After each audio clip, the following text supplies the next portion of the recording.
Welcome sa Dris TV. Kung interesado ka sa ganitong news, huwag kalimutang isubscribe ang ating YouTube channel. Maraming salamat! Welcome po ulit sa ating panibagong update tungkol kina Kim and Paolo Abilino. Sa bawat update natin, tatalakayin natin ang mga pinag-uusapan sa mundo ng social media tungkol kina Kim and Paolo Abilino. Kaya naman kung hindi pa po kayo nakasubscribe dito sa ating channel nako, i-click nyo na po yan and isama nyo na din ang bell button. So, ayun, welcome back again sa ating YouTube channel mga kakimpaw, and sa update natin ito, ang pag-uusapan natin ay tungkol sa mga importanteng kaganapan kina Kim and Paolo Abilino. Kaya naman, bilang pasalamat po, magbabasa ako ng dalawang komento mula po sa mga top commenters natin patungkol sa previous update. So, unahin natin ang komento ni Ginang Norma Dayag. Sabi niya dito, "Good evening, Dris TV. Hopefully this series, The Alibi, will make a hit. Yes, Dris, kakatapos kong pinanood ang Linlang sa Netflix. Next on Netflix that will view it is their movie, My Love Will Make You Disappear. Abangan ko yan. Yes, this is how Paolo expresses sincere desire to Kim. Pao is very lucky for Kim cause Kim is in love with him. Likewise, Kim is very lucky to Pao cause he is Nobrogar in spite of his popularity. So with Kim, meantime, enjoy your tandem because you are so much in demand and loved by all people in all walk of life. God bless you both." So with Aki. Thank you po sa komento, Ginang Norma Dayag. Yes po, inaabangan ko nga din etong My Love Will Make You Disappear sa Netflix. Excited na ako mga kakimpaw. And I'm sure kayo din pong viewers natin na nakikinig, panoorin nyo to, and alam ko excited na din kayo, lalo na sa mga hindi nakapanood ng My Love Will Make You Disappear sa sinihan. Dito nyo po ibuhos yung excitement ninyo. Basta may account lang kayo sa Netflix, pwede na po kayong makapanood. So nakakatuwa nga po, Ginang Norma Dayag, dahil pinapakita po ni Paolo Abilino kung gaano niya iniingatan at kamahal si Chinita Princess. Sa simpleng pagbubuhat na lang ng mga maleta ni Kim Chu, mga kakimpaw, damang-dama natin doon yung pagmamahal na meron si Paolo kay Kim Chu. Yes, sobrang laki nila sa isa't isa. Destiny po talaga sila mga kakimpaw, kaya ipag-pray natin na hanggang dulo ay sila na. At ang pangalawang komento naman ay mula po kay Ginang Nenita. Sabi niya po dito, "There's kilig na kilig ako sa effort ni Paolo para kay Kim. Kahit husband, hindi ganyan mag-care. Ibang-iba si Paolo. Tinototoo niya kanyang kanta. Pagsisilbihan niya kanyang prinsesa." Yes nga po, Ginang Ninita, maging ako kinikilig doon sa ginawa po ni Paolo Abilino kay Chinita sa airport. 'Di ba? Talagang effort kung effort si Paolo, ha? At talagang pinapakita niya na sincere siya sa pagmamahal niya kay Chinita Princess. So maraming salamat, Ginang Ninita, sa inyong mga komento.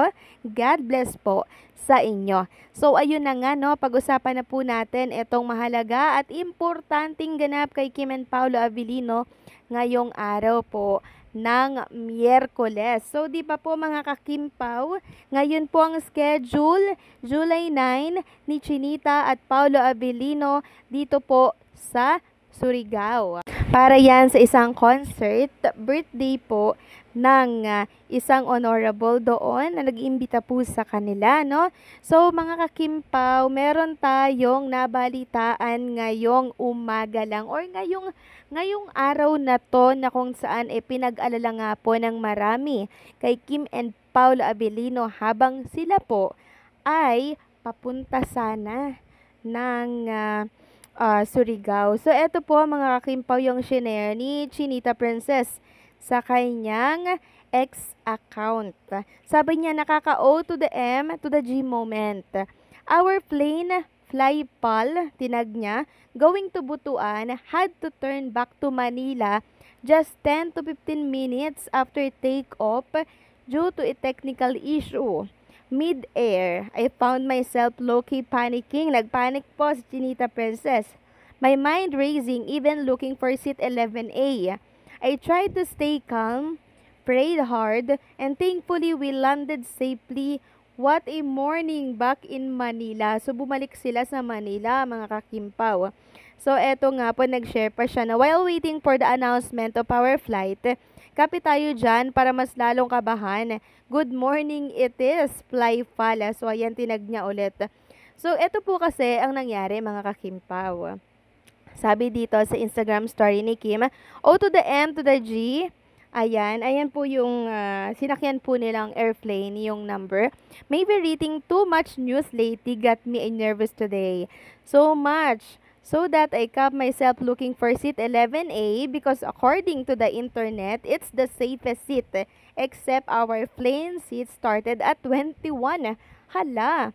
Quick story. Our flight was 4:30 a.m. and we finally took off around 5ish, but just minutes after takeoff, the pilot announced we had to return to Manila due to a technical issue. Before that, the crew had been going in and out of the cockpit, which already had me low-key panicking. So nagpanic talaga si Chinita Princess nito, di ba? I tried to calm myself by sleeping ito, but when I woke up and we were still on the ground, my thought went wild. As we turned back mid-air, all I could do was pray. But the God's grace, we landed safely back in Manila. It was a frightening experience, but I'm grateful. We made it back, grateful to walk off that plane and breathe a little easier. Safety should never feel uncertain, but today reminded me just how precious and fragile life is. So, safe sila nakabalik ng Manila, mga kakimpaw. At ngayon nga lamang po, kani-kanina lang, no? So, siguro ulit nyo na po itong mapapanood. Nakarating na po sila ng safe, mga kakimpaw, dito po sa Bislig City. Sabi nga po ni Chinita Princess, safely landed. See you tonight, Bislig City. Grabe, mga kakimpaw, no? Maging ako din po ay kinabahan sa naging experience ni Chinita Princess ngayong araw. Grabe, no? Mabuti na lang talaga, mga kakimpaw, at safe po silang nakarating ni Paolo Avellino dito. Yung kaba talaga ni Chinita Princess to the highest level, mga kakimpaw. Tapos yung seat niya ata ay nasa 21. Pero yung safest seat ata ay 11A. So, medyo malayo, mga kakimpaw, di ba?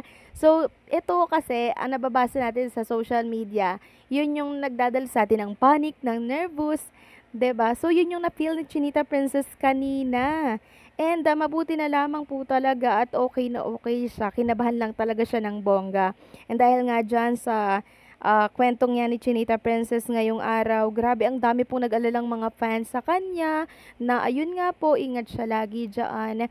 And pinagpipray naman siya ng mga Kimpaw Nation natin.